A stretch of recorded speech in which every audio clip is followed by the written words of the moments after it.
Hi, I'm Dr. Marc Reynolds, but you can call me Marc. I have a doctorate in opera stage directing, and I've been teaching private voice for over 10 years to both classical and commercial singers. I have a passion for good vocal technique and for bridging the gap between popular and classical music.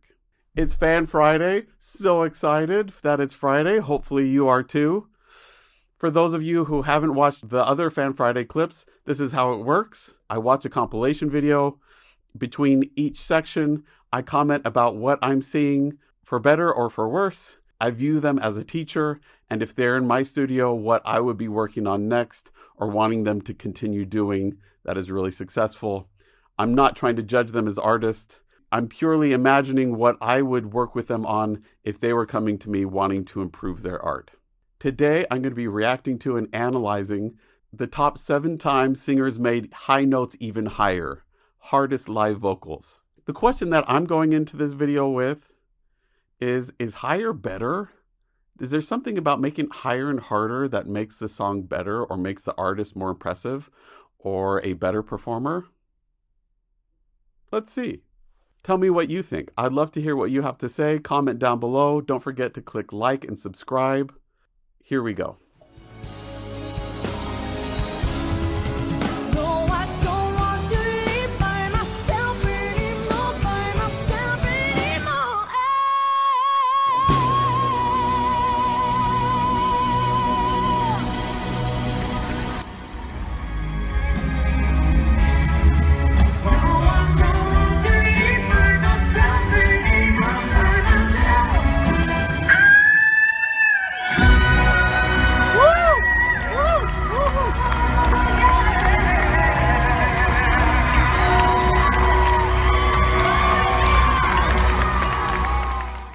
So what I heard on the first one as you went to the top is I was hearing a lot of gravel in that passaggio area leading up to her higher registers.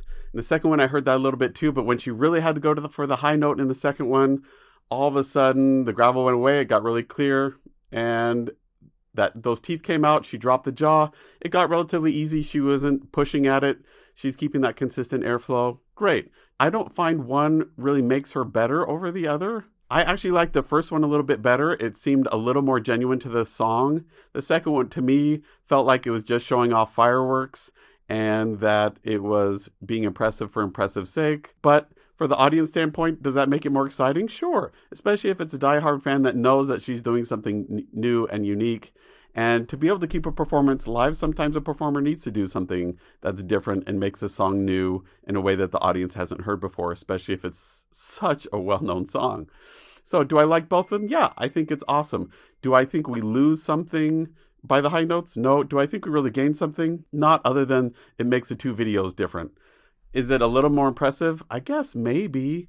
Personally, do I really care about that? Not so much. Should I ever be fortunate enough to work with Celine Dion, and if I did, I'd probably die right there, then I would probably work on making sure that that gravelly sound was really a choice. Knowing her, I think it is a choice. I think it's part of the artistic decision and the sound that's being made there. Why do I think that's the case? Because it's not always gravelly in that same spot. It is gravelly in that spot for this particular song.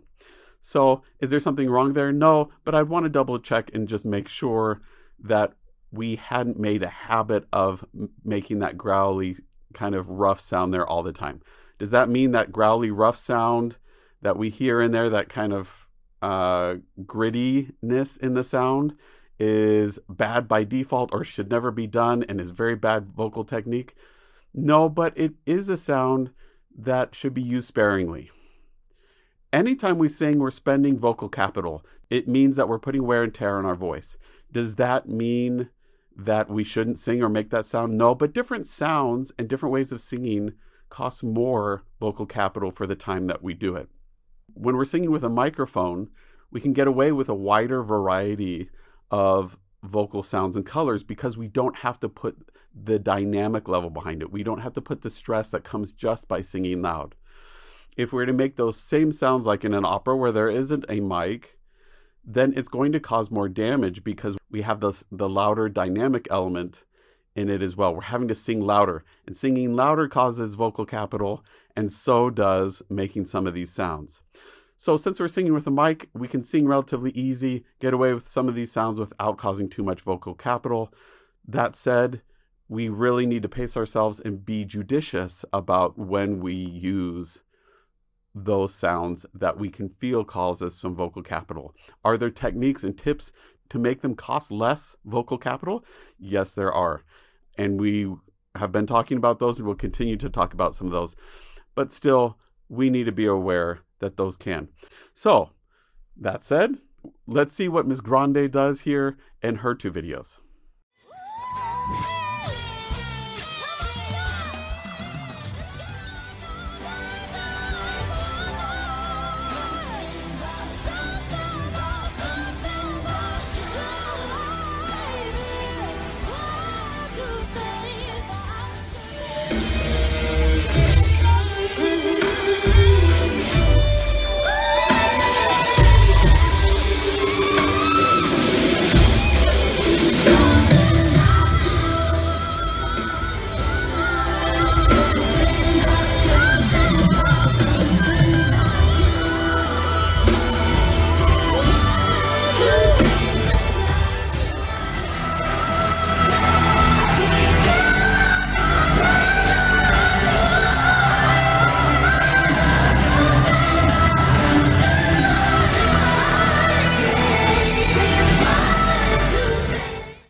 Okay, how about you?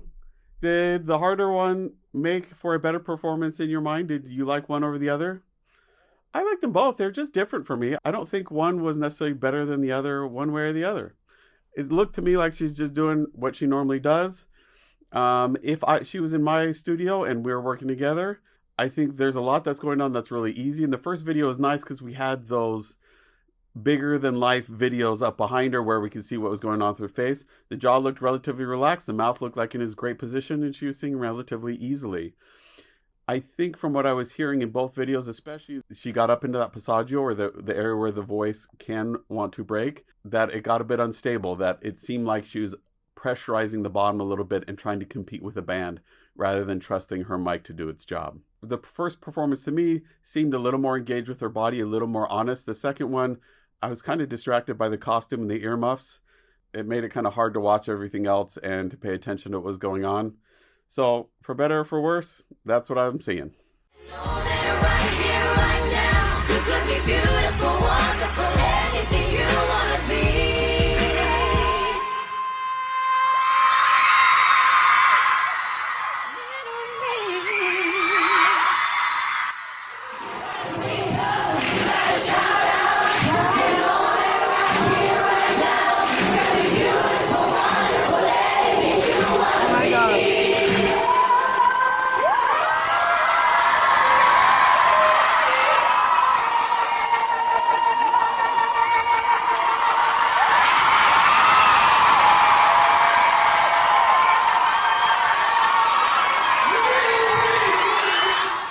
So, what does this show? This long-held high note? It shows that she's got good breath control. She's using her air efficiently and she's doing well. Does that mean one performance is better than the other? No, not necessarily, but it shows off that she has this, right? And that's really exciting. It's one of the time-old gags of singers everywhere, is to hold a note forever. We even saw some of our other people checking their hand as if there's a watch. That's a standard gag that gets the audience excited no matter where they are. It's been used for hundreds of years and still doesn't lose its value. It's still fun for the audience and gets them excited. Does it pull attention away from the song and what someone's saying and really make it focus on the singer and their virtuosity? Definitely. So if you're really thinking about the music and its emotional impact, its authenticity to storytelling and the words and music and text, does it serve it? No. But in front of a live audience where it's all about feeding off the energy and getting them more and more excited and the vibrancy of that energy in the room, totally fun and exciting. So I think they used it at the right time in the right place and the audience seemed to love it and go crazy. So you can't complain with that. Is there something that's going on here vocally that we could make even easier? To me, it sounds like we're collapsing the soft palate a little bit, like we're shutting down that backspace. So it's just sitting a little heavy on the voice. It isn't as vibrant and pingy as it could be. That's true in both these videos to me. Does that mean there's something wrong with it? No. But I think by getting a little bit more open resonant space and making sure that jaw and tongue were released, we could get that sound to be just a little bit easier and cleaner.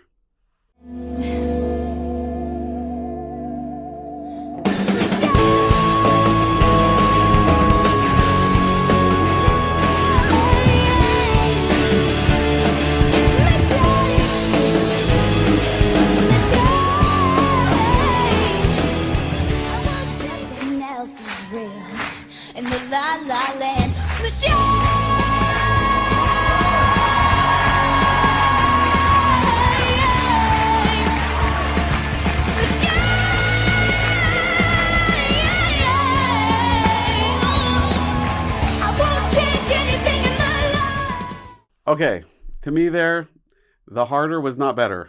The harder was much screamier, screechier, less clean. Her airflow was not as consistent.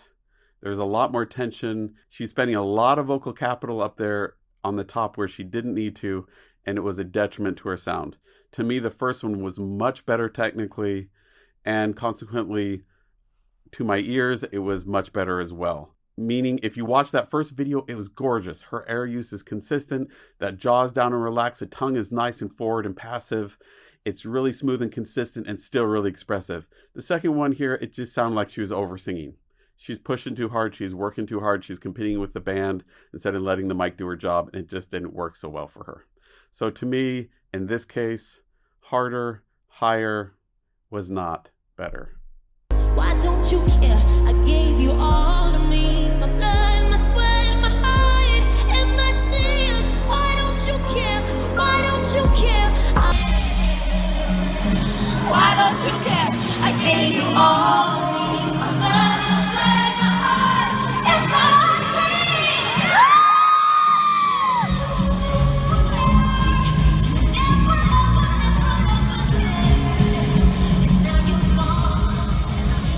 Same thing. The harder one was not better. It was more pushed. She got up to the high note, couldn't sustain it. She was pushing at it. It was rough in the voice the whole time, which suggests to me that she was singing harder the whole concert. She might have even been fatigued at this point. To me, the first video too showed signs of her singing too hard on that voice. She's just pressing at it, and it sounded, even in the first one, like there was some kind of damage or fatigue, or it just was not an efficient sound.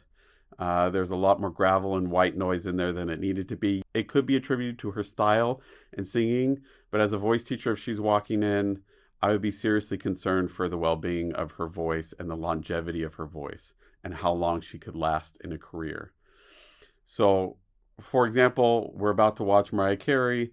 She, from a small child apparently, had vocal node problems and has had problems with her voice on and off, but she's had a really long career. And so she's had to learn ways to go around that and deal with this thing that she's had since she's a little kid. And her technique has served her to have a long career, regardless of these intrinsic vocal problems that she's had since a child. The difference is, if we don't have these vocal problems before we start a music career, but our technique is such that it causes them, that's a real problem. Our technique should serve us, not hurt us. And in the videos we just watched, I'm seeing technique that's hurting us. I'm hearing the soft palate that's really closed. I'm hearing this resonance that is a little bit pushed and forced. It's overpressurized on those vocal folds. The airflow use is not consistent and clean. And I don't mean to say that she's not a good performer. If you like her, that's great. You're entitled to your opinion there. But as a voice teacher, if she walked in, I'd be concerned. And I'd probably be sending her to a doctor to make sure that she wasn't injured before we had a voice lesson.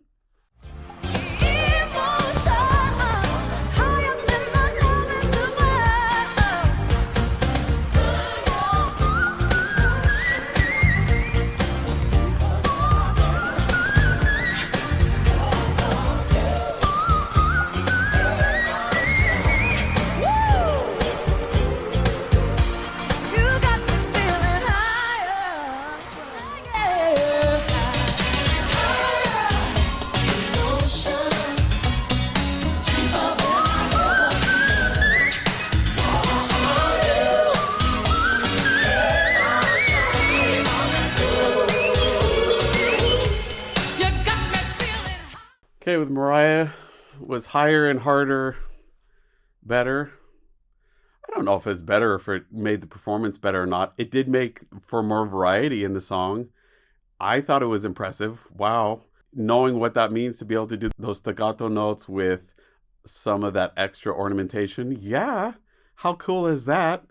What was interesting to me is in the second video, her voice seemed like it was in better shape right then. It seemed less fatigued. I was hearing less white noise and air coming through. Is a cleaner sound. And she seemed to be doing less work and getting more product, which to me is a sign of good vocal technique and doing the right things. She's human. Is she a machine? Does she do the same thing over and over again and with no variance? No.